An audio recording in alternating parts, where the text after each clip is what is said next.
Hey guys, you're invited to become a Dolce Diet certified coach April 6th, 7th, and 8th, 2018 in Las Vegas. Go to dolcedietshop.com to learn more.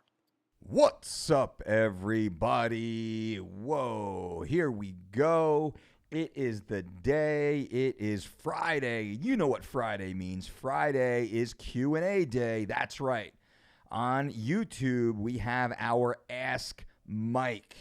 Ask Mike on YouTube. That's our YouTube channel, Dolce Diet YouTube channel. You know, if you don't know, what's wrong with you? What are you doing? You're probably fasting right now, aren't you? Those exogenous ketones haven't made their way up to your brain yet, so you can't even think properly.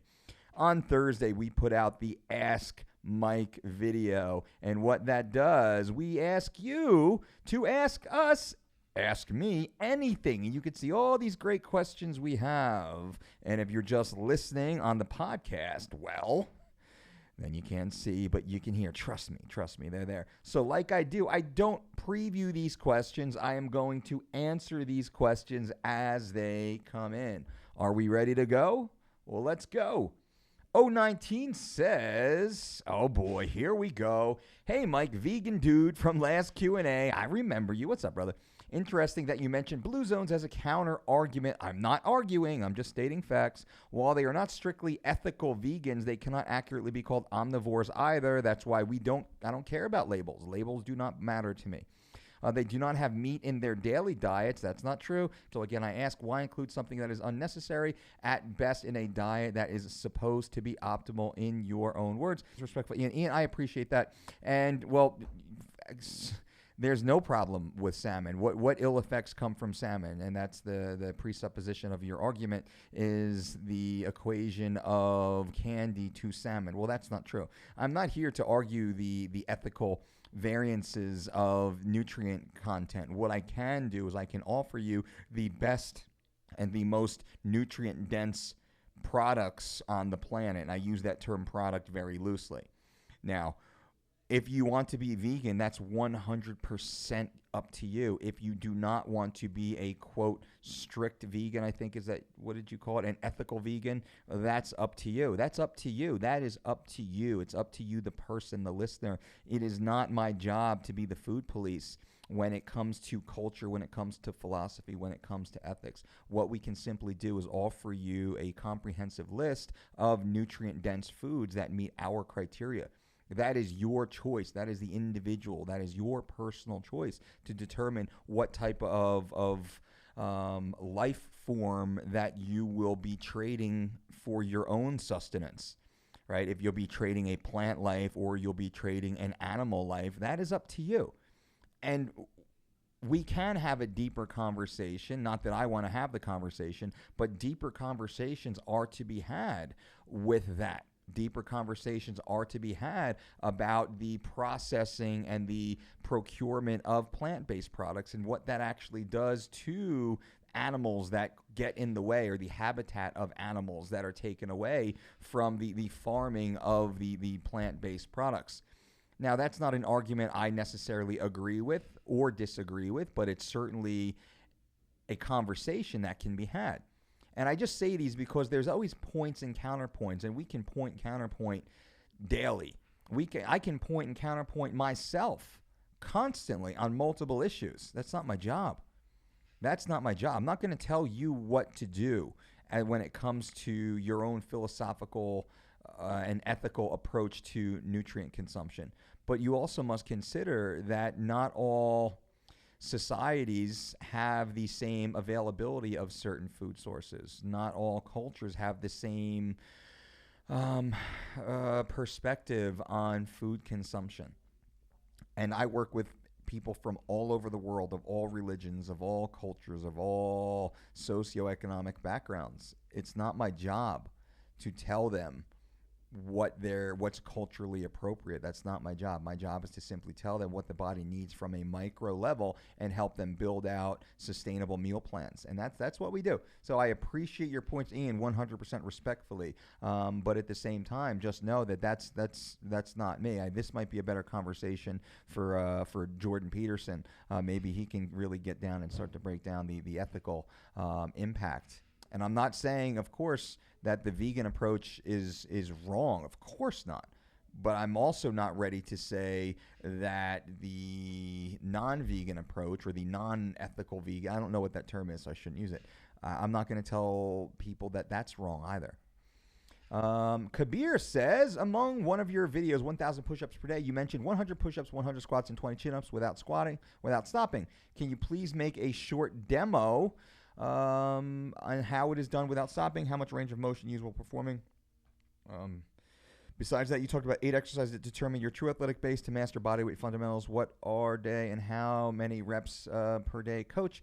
So as far as the 100 push-ups, 100 squats, 20 chin-ups, that's easy. It's full range. And we would have full range as essentially the hip joint being parallel with the top of the knee. That's approximately parallel. That's close enough. Some people can go considerably lower. Some people don't have to go nearly as low due to limited range of motion and limited mobility, but also muscular imbalances. And that's really what we're looking for when we perform those 100 rep bodyweight squats. My coaching staff, what we do is we look for imbalances. We look for mobility issues. We look for problems with flexibility. We look for range of motion challenges, balance issues. So we kind of really identify that.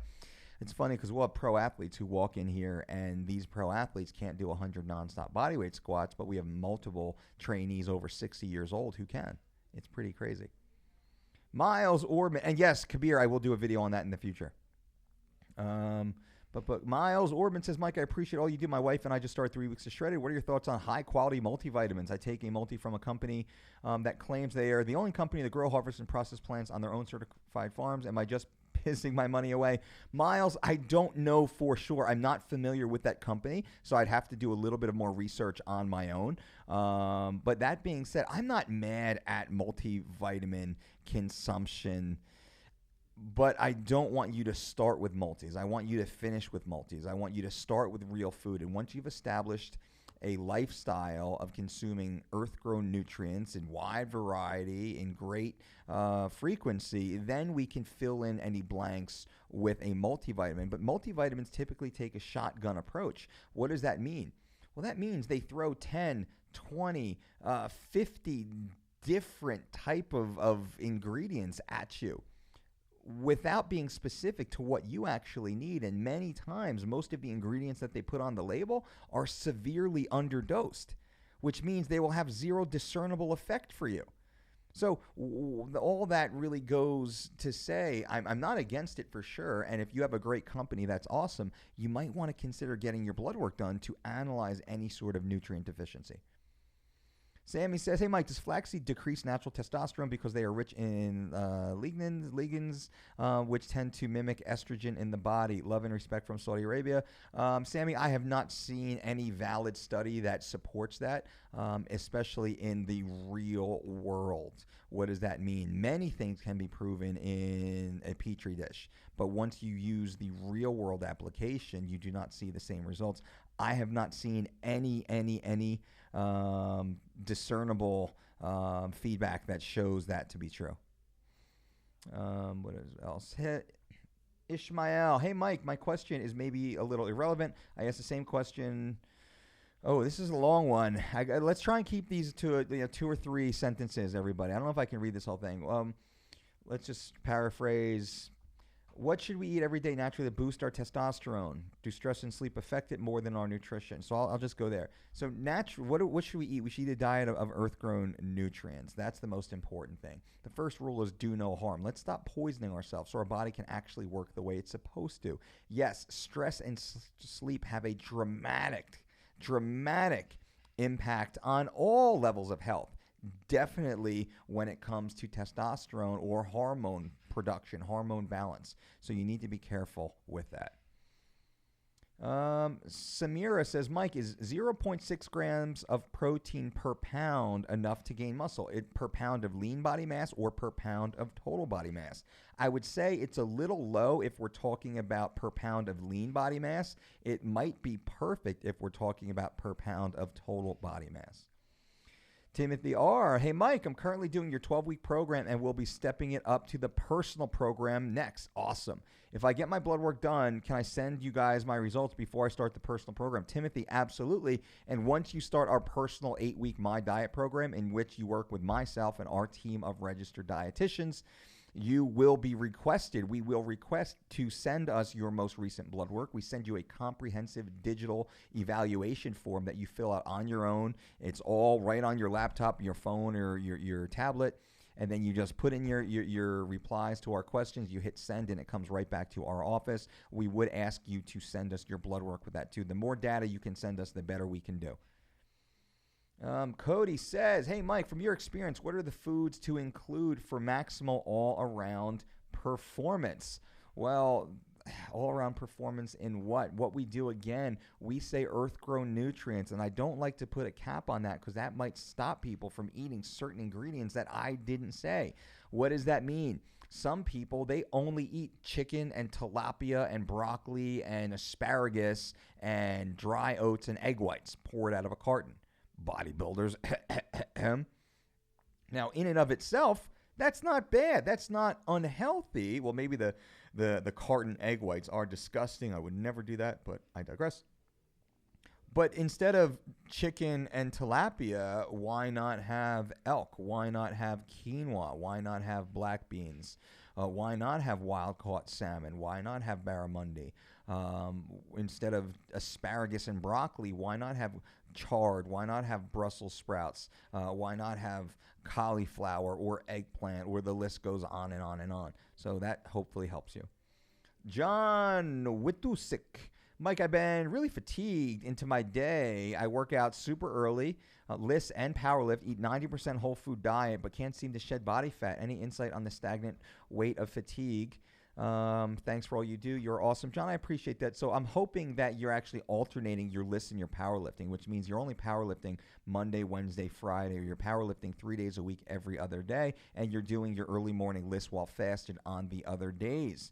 So you're eating a 90% whole food diet. I would assume that you're running into a calorie surplus. You might be eating good foods. You might be eating a little too much for you to start shifting and moving that body weight. Also, how often are you sleeping? Are you sleeping at least 7.5 hours per night? That would be ideal. If you're sleeping less than that, you might not be losing weight optimally. Most likely you are not. Also, are you managing your stress efficiently? If you're not managing your stress, you might not lose weight at all, and you could actually gain weight while in a calorie deficit. Yes, it's true. The last thing I would suggest is go and get a comprehensive blood panel done and look for any sort of imbalances, specifically on the hormone side. You could have some issues that are happening that you are unaware of, but your body's screaming to you, hey, help us. It's like a warning light's going on your dashboard. Jamie says, Mike, you mentioned how to manipulate Mike, you've mentioned how you manipulate electrolytes in your athletes the last days before weigh-ins. Can you explain in layman's terms how you do that or how your body works and you're able to do that? Thanks for doing this. Yes, I'll do this more in layman's terms because I like to work individually so we can really help you. We just did that with Mike Pyle. I'll use him as an example. Mike Pyle typically walks around at 194 pounds. He just weighed in this morning. I'm actually in between weigh-ins right now at 170.00. Mike Pyle yesterday went to bed at Mike Pyle was 171.8 pounds at 6 p.m. We put 2 pounds of food and fluid back into him. He went to bed at 173.8 pounds, and he woke up at 171.8 pounds this morning. We had to lose 0.08 pounds to, quote, cut weight. So he only cut weight 0.8 pounds, and we didn't even have to cut weight because he would have floated it by the time he woke up and the time we actually went to weigh-ins. What we chose to do, we got into a 13-minute bathtub, and the weight came off, and he lost almost 2 pounds in that period of time, which was perfect because we started to rehydrate him immediately with an electrolyte solution and almost a pound of water. It was absolutely perfect. You can see that His fight here, UFC 222, which is tomorrow night. Watch the weigh-ins today if you haven't seen them. It's all good stuff. But so manipulating the electrolytes is essentially ensuring that the body has all of the vital micronutrition, because electrolytes are micronutrients. People forget that. Making sure the body has the proper balance of micronutrients going into the weight cut. And that happens weeks and months prior to the weight cut. I mean, that happens 8 weeks and 16 weeks and 32 weeks and 52 weeks before the weight cut. Most weight cuts should start 52 weeks before the weigh-in. That means we're living a year-round healthy lifestyle. That's the best way to do it, and that's what Mr. Mike Pyle does. That being said, we really play with the sodium and potassium ratio, which nobody understands, although it's the most obvious and the most easy thing to do. That's all we do, which allows, and I think Mike wound up dropping in 3 days' time. He went from 188 pounds down to 188 pounds fully fed, fully hydrated, down to 171.8 pounds at 6 p.m. last night. That was without sweating, without dehydrating, without doing anything, without any shenanigans. That was just helping his body naturally release weight that he was holding. That's all we did. And I can drill down into that deeper, but that would be more for our one-on-one consultation or the 8-week My Diet program, because we need more specific information about you. But that's what we do here. We work miracles here. It's crazy that nobody else knows how to do that. I mean, it's so obvious. It's so obvious. They're fools if they don't know. They're fools if they don't know how to do that. Some people resort to dangerous pharmaceuticals in order to do that because they don't understand how the body actually works. Bill 05005, while intermittent fasting, what is the best type of food to break the fast with, and what are optimal windows for fuel and fast? Oh, Bill, I'm not a fan of intermittent fasting. You know that. So our fueling window is almost never less than 10 hours. I like a 10 to 12 hour fueling window, which means it's 12 to 14 hours of fasting. If you're sleeping 8 hours per night, you stop eating 3 hours before you go to bed, and you go for an hour walk in the morning, you've just fasted 12 hours. Quote, the magic of miracle fasting. Maybe you skip breakfast once or twice a week on purpose while being fully hydrated, and there you go. Now you just fasted 14 hours, and you have a 10-hour fueling window. Excuse me. Of all the athletes, of all the humans that we've seen, intermittent fasting is very short term. The results are very short term. The crash is typically massive, and people bounce far worse than where they started. Why not just create, instead of a disordered eating pattern, why not just order your eating pattern and eat normal, be mindful with your food, be intentional with your food? So to answer your question, Bill, there is no best food to break the fast. There's no best food. The optimal window would be, 10 to 12 hours of fueling and, 12 to 14 hours of fasting. Hey, Mike, what would you say is the optimal rate of weight gain for skinny guy? I'm trying to put on some muscle. Thanks for your content. Well, we're trying to lean bulk, and I'm going to assume you're training drug free. If you're training drug free, now this depends on how long you've been training. If you're in the novice to entry level intermediate phase, you can probably put on, I don't know, anywhere maybe 4 pounds in a month, a pound or so of lean muscle tissue per week. I wouldn't be surprised if you put on nearly 20 pounds of lean muscle tissue in 6 months. That's definitely possible for drug-free entry-level trainees. That's within the first 2 years of consistent training. You can put on that type of mass. As you're training longer and more often, the amount of muscle that you can naturally put on starts to slow down. You can still add muscle, but now you're not adding a pound a week anymore. Now you might be only adding 1 to 2 pounds of lean muscle tissue per month. Remember, that looks like a hell of a lot more than it sounds. Go to the supermarket tonight and go and look at a 16-ounce steak. Add 2 of those 16-ounce steaks to your body per month. Just pick it up and hold it to your chest. Hold 1 on each pec. Hold 1 on each delt. Hold 1 on each thigh. That actually adds up when we're focused on just lean muscle tissue. I did a video on YouTube called Lean Bulk versus Dirty Bulk. I suggest you watch it. You want to be lean bulking. You don't want to be dirty bulking.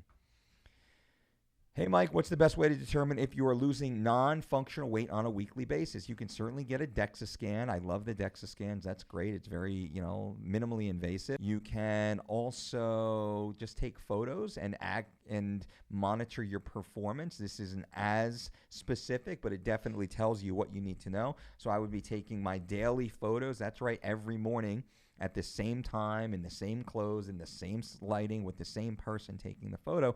I would take daily photos from all angles every single morning, and I would just morning by morning, I would just put them side by side, and I would just look and watch the changes and put them in a little slideshow on your computer, and you can slowly start to see the changes, but also pay attention to what your performance is like in the gym.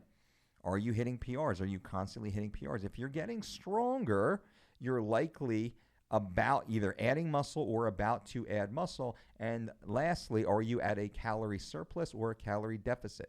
If you are at a surplus, you can actually reduce total body fat percentage, which means if you're eating a surplus, if you're eating an extra 300, 500 calories per day to add lean muscle tissue, you can actually continue to lose body fat while adding lean muscle tissue in that. If you're training in a straight calorie deficit, you're likely going to lose total body weight, you'll likely lose non-functional body weight, and you'll likely lose functional muscle tissue.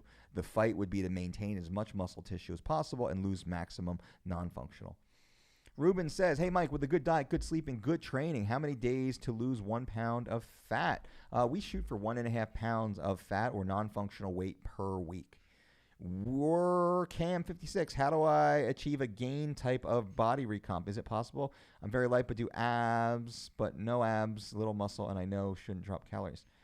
Also very curious about your opinion on cheese for some reason. I'm not really a fan of cheese too often, maybe like 2 ounces of a white cheese. I'm, of a fresh mozzarella maybe from time to time, but not getting too crazy with it. Too much cheese, you get cheese belly. And that's not good. How do I? And then to your other question, how can I achieve a weight gain type of body recomp? Is it possible? So yeah, I just explained that actually in Rubens. You want to be adding lean muscle tissue. We call that stuffing the shirt. Adding lean muscle tissue, but maintaining your current total body fat mass, not body fat percentage. If you maintain your body fat mass, your percentage will go down as lean muscle tissue increases. Best low-carb diet as I need loss of body fat. I eat 5 to 6 times per day. Sam, go to thedolcediet.com right now and sign up for our 3 weeks to shredded program. This is a 21-day program that is created to lose 1 pound per day for 21 days. Thedolcediet.com's 3 weeks to shredded program. It is the most successful weight loss program on the market, used by the world's greatest athletes, and we are the only team, the only system with a 100% success ratio. Check it out at thedolcediet.com. Angelo says, Mike, on 3 weeks of shredded, there are times when I have to lift a certain weight, for example, 30 or 45% of my body weight. I'm 220 and I couldn't Arnold press, let's say 40% of my weight. Is there any alternative? Can I work up to that weight? Yeah, of course. So that's just an example. I mean, it's a goal for sure. So if you weigh 220 pounds, I don't have my calculator in front of me. Let's say you weigh 200 pounds. That's slightly easier math. You weigh 200 pounds. You need to Arnold press 40% of your weight. That's 80 pounds. So that's a 40-pound dumbbell in each hand doing the Arnold press. That's something that a 220 pounds, so I think that would be about 44 or 45 pounds, let's say, for a 220-pound person in each arm.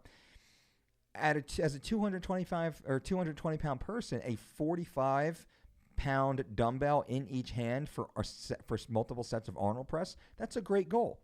It's not too heavy, but it's certainly not too light. I would put that definitely in the intermediate range. And if you can only do 20 pounds right now, awesome. Whatever you can comfortably do with good form, with technically proficient form, that's what we're focused on. And watch how fast you scale. Great job, Angelo. Rodrigo, hey, Mike, what's your opinion on women that struggle to lose fat in the lower body? Anything different you found works best? Appreciate the info. We deal with women like that all the time. We are specialists at getting these beautiful ladies toned and tight and happy and healthy. We want these ladies to have the bodies that make them happy. That's the most important thing, not what society tells them, although we have very specific rules when it comes to general health. So we ensure that they are healthy, very important. So we do quite a few different things. Number one, we look for blood work. We want to get a comprehensive blood panel done on all these young ladies to see if there's any sort of anomalies. And there are anomalies in almost every human. So if you're a human and you're listening to this, you should go and get your blood work done, and you should get it done every 3 months to look for any sort of anomalies. So we take a look at that. A lot of times we see thyroid issues or we see blood sugar issues. We get that corrected fast, and much of that can be corrected through the very same nutrition and lifestyle practices that we suggest. From there, we start to work on their lifestyle. We get them minimizing stress. We get them sleeping a little bit more. We get them starting to focus on me time, more me time. Women have a problem in that they are people pleasers. They're trying to do so much around the house and so much at work and so much in their community. They are running themselves ragged, and that oftentimes leads into non-functional weight gain. So we can certainly work on that. But last, I'm always going to go back to LIST, the low intensity steady state cardiovascular activity done while fasted first thing in the morning. That's ideal for everyone to reduce that gender specific stubborn body fat. Mike DeLuca. Mike, what's the best way to warm up before a workout? Stretches, mobility drills, anything you could suggest? Shout out from New York. What's up, New York? What we do is we look at dynamic warm-ups. So it's a form of stretching, but it's not static stretching. It's essentially bringing the muscle through a full range of motion or an increasingly deeper range of motion without stopping through that range of motion. So you picture the football players in the field where they're bending over, they're doing toe touches, and they're holding their feet for counts of 5, 10, 15, 20, what have you. We don't do that. We do that at the end. Now picture standing there and your arms straight up in the air. You touch your toes and bring your arms straight up in the air. You touch your toes and arms straight up in the air. That would be dynamic. You're taking the body through a full range of motion without stopping, because when you stop, when you slow down, you deaden the nerve response. Tulio, what's up, my brother? Tulio, I'm staring at you right now out there. Tulio is training inside Dolce Fitness here in Las Vegas, and he is actually busting my balls, I believe, online. Are grass-fed, uncured hot dogs or chicken sausage or turkey sausage Dolce approved? Actually, you're not busting my balls. That's a good question. I haven't seen grass-fed hot dogs yet. Now, the chicken sausage, turkey sausage, I would say yes, there are very good versions that are Dolce approved. We've had some of the local hunters actually make us their own sausage. Wait, that sounds weird. But, they'll get their, elk or their boar meat. I think boar meat, they do a lot of packing into a sausage, which has been just absolutely amazing. So, yes, certainly can be, but make sure it's only of the highest nutrients, and I know you are doing that already, Mr. Tulio. Javier says, how to train for 75 push-ups. I love this question. So, every hour on the hour, drop down and do 7 push-ups for 10 hours. So pick a 10-hour period during the day from 8 a.m. until 6 p.m. Just drop down, do 7 push-ups. Tomorrow, do 8 push-ups. The next day, do 9 push-ups. The next day, do 10 push-ups. Start scaling like that, because on day one, you'll have done 70 push-ups that day. Then you'll have done 80 push-ups, and you'll have done 90 push-ups, and you'll have done 100 push-ups that day. Start scaling that way. Usually, you'll start at, I try and start people at 10. Do 10 push-ups. 11, 12. Once you get to 15 push-ups, I'll say do 20. And then go 21, 22, 23, 24. And then when you get to 25, I'll say now go 30. So they'll jump. So at every 5, you'll do the 5. So you'll go from 10 to 15 in 1 rep increments. 10 reps today, 11 tomorrow, 12, then 13, then 14, then 15. And then you'll go to 20. You'll skip 16, 17. You'll go straight to 20. And then you'll do 21 the next day, 22 the next day. When you get to 25, then you'll jump to 30. Watch how fast you can scale. And then get back to me, Javier. I've done a few videos on these. Sean Lee says, one of my goals for 2018 is running the Army Run, 5K followed by a half marathon in September to raise money for vets. That's awesome. This will be my first race. Wondering any tips for something like this, nutrition-wise. Excuse me. Thanks a bunch. You got it, Sean. I don't know if you are a service member. If so, I do thank you for your service. It's amazing what our military does for us, and you guys are certainly underappreciated, but we do appreciate you very much. And that being said, what I like to do when I was getting ready for my own 10-mile run, I made sure I could walk that amount of time. I made sure first and foremost, if I'm going to run 10 miles, I said, all right, 10 miles, I can probably be able to run 10 miles in under 2 hours. That was my goal, 10 miles in under 2 hours. So can I walk 2 hours? How far can I walk in 2 hours? Can I walk farther in 2 hours? And I would go, I started an hour, then an hour and 15, and then, an hour and 30, then 45, and then 2 hours. And then I was like, all right, well, let me walk for 30 minutes and then jog for 15, then walk another 30, then jog for 15. And then I was like, all right, I'm going to walk for 15, jog for 15, walk for 15, jog 15.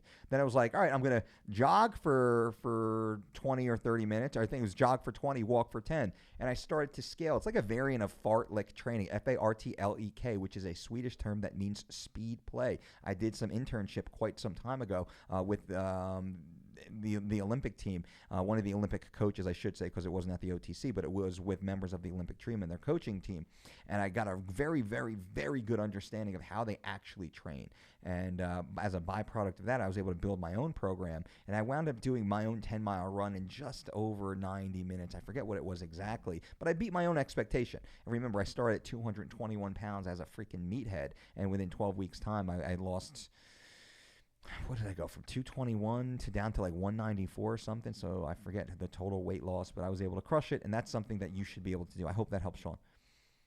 Homero says, Mike, new subscriber, love the content. You mentioned something at 100 unbroken bodyweight squats. What would be the number of reps you would use as a general rule for other bodyweight exercise like pull-up, chin-up? Oh, I do say that. So 100 nonstop bodyweight squats, 100 nonstop push-ups, and I would always say 10 unbroken chin-ups, but your body size and even your limb length is going to change. I would say 20, and then I backed it down to a minimum of 10. The goal is 20. If you can get 10 unbroken chin-ups, and that unbroken dead hang chin-ups, what does that mean? That means I hang completely from the bottom with my feet off the floor, and I pull myself all the way up, what we call knuckles to nipples. Not that bodybuilder bro where my chin just gets over the arm. And I like to say pull-ups, not chin-ups, because chin-ups is like, oh, the chin just gets over the arm. No, fuck that. I'm trying to literally like pull myself over the bar. I just did a video on this called like Chin-Ups Made Easy, or it just check it like last week or so. I did a video on how to do chin-ups. And I show this when you pull up over the bar. I'm trying to pull myself over the bar like there's a naked colony down on the other side. And I'm trying to like be a creeper and look over the wall. I'm trying to pull myself all the way up over the bar. We have to do, and then I go all the way back down to that complete full dead hang, dead stop. And there has to be at least a 1,000 count in between that dead stop. You have to be able to do at least 10 of those in order to even leave the novice phase of our system. Elaine says, when you eat carbs, insulin comes in your body and fat loss stop. Is that true? No, that's not necessarily true. Because when you eat anything, insulin is produced. So when you eat protein, insulin's produced. When you eat fat, insulin's produced. It's just the matter of how much, but how sensitive are you to insulin? How sensitive are you to the foods with which you're consuming? So all of that goes into the individual specificity of the person, also the food, of the quantity of food, and then the time with which you're eating the food. All of that matters. The best time to have carbohydrates is immediately post-workout or first thing in the morning. Manuel, I just started back at the gym and want to lose weight all around, but looking for leaner muscle. Only problem is I'm 245.7. I can drop all bad eating habits except one. It's soda. Is there anything I can use to substitute it gradually? Club soda or seltzer, but make sure you get the kind that is just simply carbonated water with no specifics added to it. That would be the way to go. There's some of these companies like LaCroix, LACROIX. I have no relationship with the company. I've had a few of their beverages before. Their lemon one is actually pretty good, and I've noticed a lot of people who have these soda addictions, they're able to get off. But the soda addiction, Manuel, that becomes oftentimes manning up. It's just a matter of you saying, you know what, fuck it. If someone put a gun to your head and said you can't drink that soda, you wouldn't drink the soda.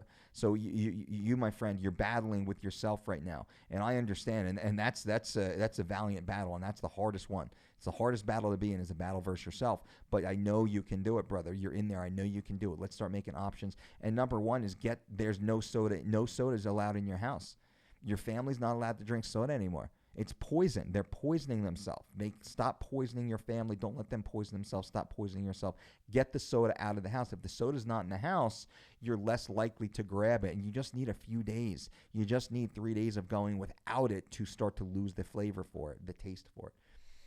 Ian, thanks for doing these. Besides expensive equipment, what's the best way to strengthen my neck for grappling or striking? Just simple resistance. Just simple, like, pulling your head through full ranges of motion, laying face down on your bed and doing neck raises, then face up on your bed and doing chin raises, and then going like ear to ear, going side to side, doing twists. Just lay off the edge of your bed, and you're good to go. That's what I did all growing up when I was wrestling. Tracy, hey Mike, how many infrared sessions a week are good for a person training 5 to 6 days a week, and thoughts on cryo treatments? Thanks as always, Tracy. You got it. Infrared, I like, maybe every other day or so, depending on how long you're going in. Every other day seems to be really good. Anywhere between 15 and 30 minutes would probably be ideal. Maybe 20 or so minutes would be perfect. I have an infrared sauna also. I don't get it in as much. I only get mine about once or so a week, and I feel great when I do. And I say next week I'm going to do it more, and I just get busy. But I got little kids at home, so it's hard for me to justify not spending time with the girls and daddy's sitting in the sauna. And then, so Liam has said, pardon my English, I'm from North Africa. Hello, Liam. I want to ask if someone can become a pro athlete if he starts in his early 30s. Absolutely. I guess that when doing wrestling or jiu-jitsu, any professional advice? Good work. Are you a virgin? I got 2 kids, man. It's possible. But absolutely, you can do anything. I firmly believe that you can do anything, and I know that if we went through the list, you will find professional athletes who didn't become a pro until they were into their 30s. Now, your sport does matter. Are you going to be a pro bowler? Maybe. Are you going to be a professional football player? Probably less likely to be a pro football player or basketball player. It's not impossible in mixed martial arts, for sure. It's not impossible in boxing. Some of these individual sports you seem to be able to excel without having to go through the team system. That's just one thing I have noticed.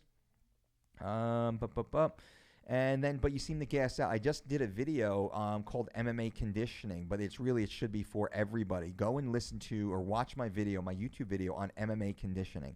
I do a great job, I believe, of telling you exactly what you need to get better cardio, better shape. And this is for everybody.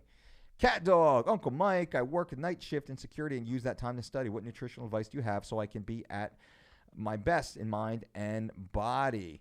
Already eating healthy and doing strength and steady state cardio. I do night shift and I use that time to study. That's awesome. Well, it depends on what we try and do, what we recommend, and we work with a lot of shift workers. We work with a lot of law enforcement, a lot of military, a lot of emergency responders, and also being here in Las Vegas, we work with a lot of the performers, the Cirque du Soleil, and some of the big stars, the big comedians, and 2 of the big comedians, and one of the singers. So we work with some of the people that are performing late at night, and their night doesn't start. I mean, shit, some don't even show up. They don't even punch in until 10 p.m. And they're getting out at 4 or 5 o'clock in the morning. They're not getting home. Literally, if they drove straight home, they're not getting to their house until 6 a.m. And for you, and we work with a lot of security. A lot of bodyguards come through here. I mean, so I get it. I understand. Now, your food, and what we try and say is when you open your eyes, that's when breakfast starts.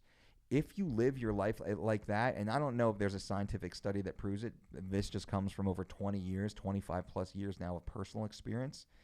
The most efficient way of fueling yourself, of feeding yourself, is simply to start your breakfast when you wake up. And it's because we have some people, they work, 5 nights a week, but 2 nights they don't. And then they go back to a regular shift. Or we have people who work split shifts. It's like 2 overnights, it's 2 middays, and it's 2 mornings. And there's usually a day or 2 off in between, and they have to have a reset. It's tough living. So what makes it easier is when you open your eyes, breakfast, and then you go through your day. And that's it. That's the best way to do it. So eat normally, just like our Living Lean program. I mean, if you need a comprehensive program that's personalized for you, go to thedolcediet.com. Follow our 4-week or 12-week program so you know exactly what to eat at exactly what times based upon your specific data, based upon your exact goals. We build that all out for you, and that'll give you a good jump start on exactly what you should be eating, and then just start eating when you wake up. Philip says top 3 training and diet books. The Dolce Diet 3 Weeks of Shredded, the Dolce Diet Living Lean, and the Dolce Diet Living Lean Cookbook. Come on, Philip. That was too easy, man. Hey, Mike, what's your take on sauna and yoga? I like it. I haven't done enough yoga to really give an honest opinion. I've done yoga poses before. I've had a few yoga sessions before, but I've never actually engrossed myself in yoga, so I couldn't really give a good opinion on that. But I have an infrared sauna at my house, so there you go. Thanks and salute from the Great White North, Mr. Afro Ninja. There we go. What's up, Jimmy Joe? I'm 17-year-old male, 64 kg, and an amateur boxer. My current, I gotta change it up. I'm getting it's 39 minutes in. Holy shit. I gotta shake it up now. Woo, let's get crazy. Where the Coke at? Where the Coke and wait, don't know. I don't do that. Like, no, not even Coca-Cola. Ew, gross. Where's the espresso at? I'm sitting here with no espresso. That's the problem. No espresso. So Jimmy Joe says, I'm 17, 64 kilograms, and an amateur boxer. My current weekly program is, oh, God, Jimmy, I can't do all your homework for you. What do you think of this program? Any improvement ideas? Jimmy, I can't do all your homework for you. But let me try, basically. Monday, strength conditioning. Tuesday, box. Wednesday, massage. Thursday, box. Friday, strength. Saturday, long duration. Sunday, full rest. Actually, Jimmy, I like that. I also perform 10 pull-ups, 20 push-ups, 30 bodyweight squats 2 times per day. Apart from Sunday. Jimmy, I love it, actually. I think that's really, really good, depending on what your goals are. I might work in a little bit of tech on your strength and conditioning days, and maybe a little bit of lists, a little bit of light road work, or even walking on your boxing days. What's an ideal workout routine you would recommend for a non-professional athlete? Ooh, multi-joint compound movements performed every other day, Monday, Wednesday, Friday. The 5 basic movements: 1 push, 1 pull, 1 squat, 1 hinge, 1 rotation, anti-rotation for the core. Madarukia. By the way, in the last comment, I meant to ask you about exercises in weightlifting. Is it just boy exercise? Because I want a nice body, but I want real strength for MMA, not just useless muscle. P.S. What kind of oats do you use? Steel cut? I typically use Bob's Red Mill brand. I ordered it on Amazon, dirt cheap, delivered to my door, and it's awesome, organic, non-GMO, gluten-free oats even. And oats don't have gluten, but some oat products are produced in facilities that also produce gluten, so they have to be gluten-free, verified in order to ensure that there's no cross-contamination. I don't care. Gluten doesn't affect me. But I use oat bran. I use all the different oats, and I usually use like an oat bran. We'll go through a pack, then steel cut oats will go through a pack, then regular rolled oats will go through a pack, and even like the quick oats will go through a pack. I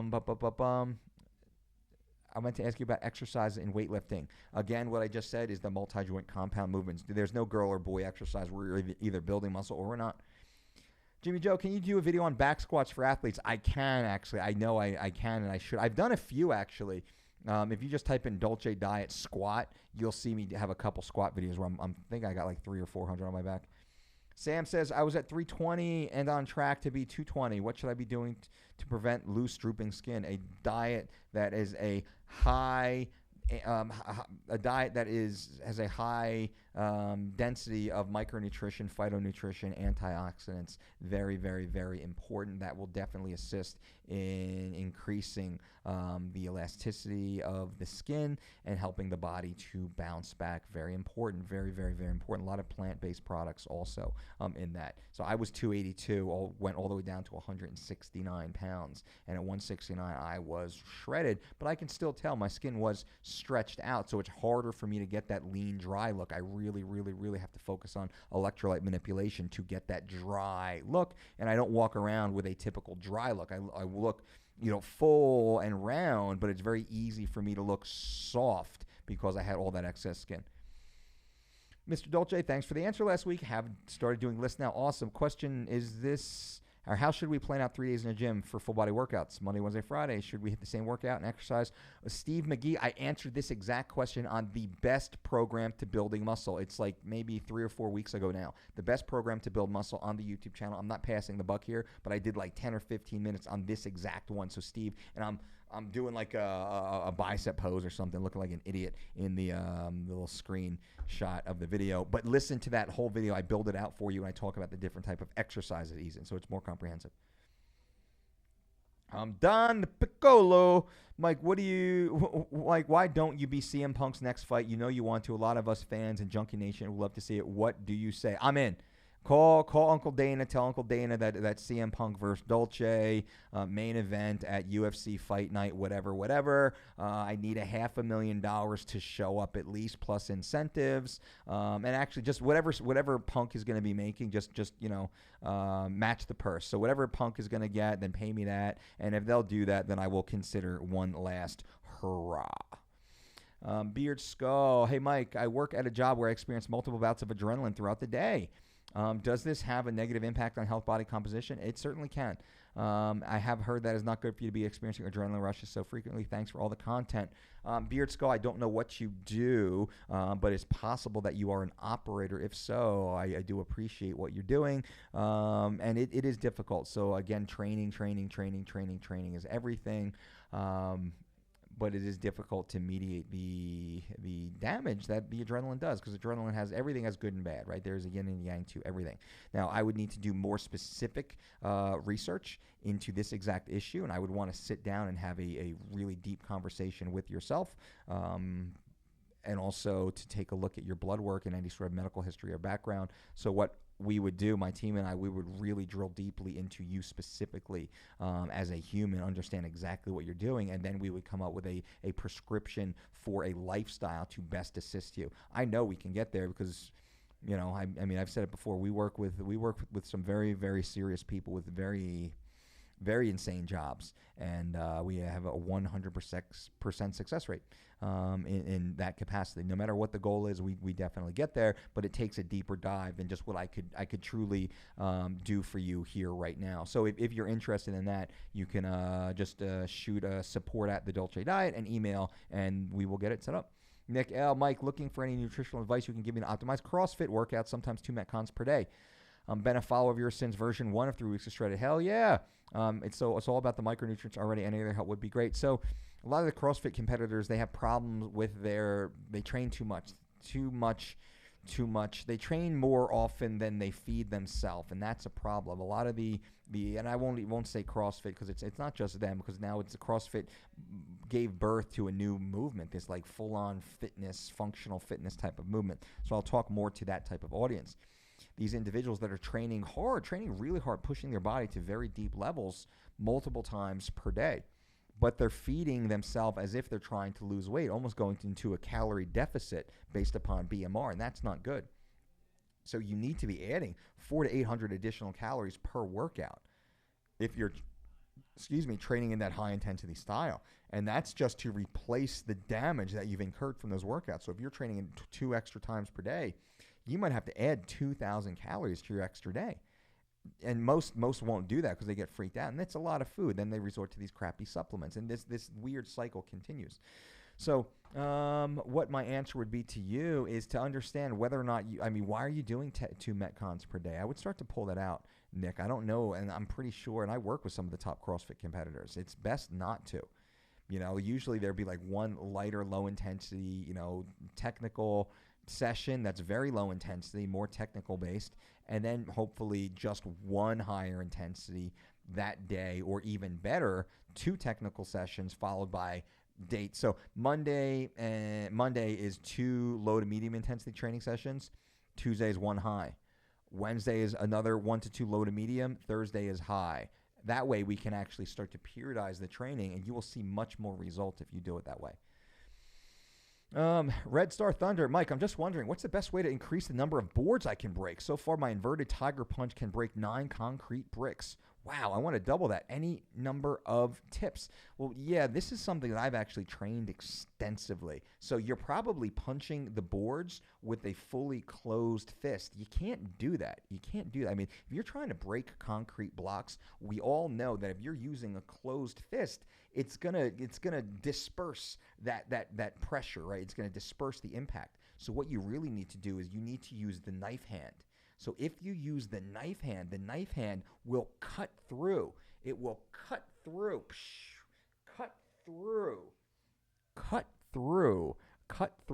the bricks. So you use the knife hand. I'm sure Sensei Steven Seagal, I'm sure he's mastered this technique, because we all know what a legitimate martial arts superior enlightened being that he is. Maybe we should get Sensei Seagal to teach us about the knife hand.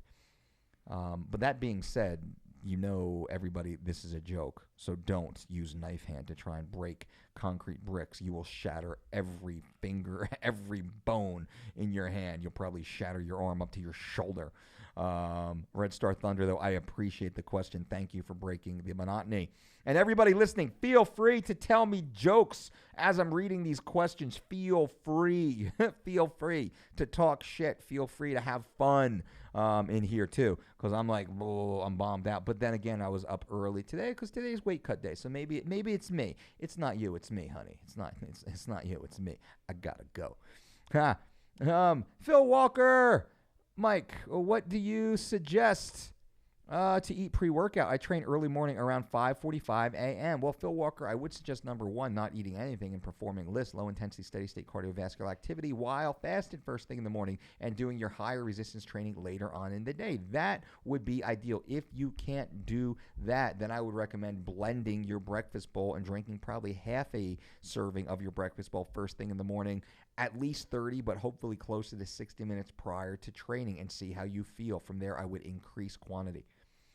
Joe Grind, your thoughts on high-speed blending versus juicing? I bought a NutriBullet about a year and a half ago and found it to be one of my best investments from a nutrition standpoint. I have a NutriBullet also. I have everyone. I have a Vitamix. I have a BlendTech. I have a NutriBullet. I have the Ninja. I have a traditional $20 Walmart blender. I have it all. I think the NutriBullet really does a good job, but I like to make mine in bulk. That's where the BlendTech and the Vitamix really come in. So all that's good. I'm not a fan of juicing per se. I like the smoothies, not the juicing, which means I want the bulk. I want all of the product, all of the produce to be consumed, not just it to be extracted. Paul, will we be seeing a Dolce creatine anytime soon? No, creatine's not really my thing. Creatine is so inexpensive nowadays. It just makes no money. I'm not going to get into the creatine market. I'm not a supplement. There's a few different supplements that we might actually put out there, but they're more whole food based supplements. So they'd be more like a food product. And that's kind of the issue, where we're doing research right now, because we kind of fall into both categories of it being a food product, but also possibly being a supplement. And there's different criteria and legal, hoops you have to jump through. So, those are questions that we're looking into right now. But no, I have no desire to be in the creatine business. One of my favorites is just a company called Jarrow, Jarrow. I found their products to always be top notch. I get no endorsement fee for saying that. I don't work with them. I just purchase it for myself and my family. I take their CoQ10 product. I take their vitamin D3 product. What else do I take of theirs? There's something else. They have a glutamine product I take every so often, and then usually I'll take a creatine or a glutamine when I'm in a hard training cycle, getting ready for like a photo shoot, or I have some sort of meathead goal out there that I'm trying to accomplish. B2B first says, how do you deal with allergies in Vegas? Just keep living the way we live, man. Eating the Dolce diet lifestyle. Sleeping, 7.5 to 9 hours per night. Minimizing stress as much as possible. Avoiding disgusting people. I'm a bit of a germaphobe. I'm a clean freak. I probably, I take 3 showers a day. I get sweaty, and I'm around a lot of people. But that being said, I haven't been sick. I haven't been sick in years. The only time I get sick, it's usually an upper respiratory infection, and that's only been after international travel. Only after flying on a fucking plane for, 8, 10, 14 hours. That's the only time I can remember in easily the last 5 years I've ever been sick. It's always upper respiratory, and it's always like within 3 days of getting off a plane is when it kicks in. And that's just because some fucking whatever infected person was flying on the plane with us. That being said, my wife also, my girls also. My girls will get little runny noses here and there when they go to gymnastics class, because all those little rugrats and their parents who take their kids with fucking dirty noses and bad hygiene to these different facilities. Parents, you got kids who go to school and their games and whatnot. You're like, the kids are playing for a half hour, and then you see little booger nose over there. And you're like, son of a bitch. And he's just like, oh, hold my hand. And the mom's like, oh, it's so cute. They're holding hands. Like, you just fucking infected my whole household. Are you fucking kidding? How do you bring your kid here? I would never do that, but that's just me, so whatever. But that being said, we don't get sick, and I think it's because it's the integrity of the nutrition that we consume, and it's the lifestyle that we live. I train hard, but I don't train too hard. I train often, but I don't train too often. I eat well. I eat extremely well, and this is what we do. So everything I say that we do, this is what I do. This is what my family does, and we're a very normal family. We're normal. Well, I guess not normal, because we don't have TV and we don't do some of the weird things a lot of other people do. So maybe maybe we're actually very abnormal because we also never get sick, even during the middle of the flu season. I mean, flu was I mean, it's Las Vegas. You think about all the people that come from around the fucking world to this place. I mean, if you just think about that, how many germs come to Las Vegas every year? My family was 100% fine, and we had no flu shots, no vaccine, no going to the pharmacy to get shot up with something. Our doctor was like, yeah, you guys, he's like, I'm looking at your charts like, yeah, I wouldn't. You guys are never sick. Why would you do something like that? And we're like, that's why we love you, doc. So our doctor's orders were don't get any flu shots or vaccines. That's our doctor. I'm not telling you what to do, just to fucking be clear here, cover my ass. I'm not telling you what to do. Talk to your doctor, but you need to find a doctor like I have. My doctor was like, no fucking way. He didn't actually say fuck because he's a little more professional than that. We just kept doing what we're doing. Guys and girls, I think that's it. We answered. How many questions was that? Jesus. 52? Was that 52 questions? Let's see if there's any new ones that popped up while I was reading this. All right, so that was it. 52 questions answered. You are welcome. That is the Ask Mike.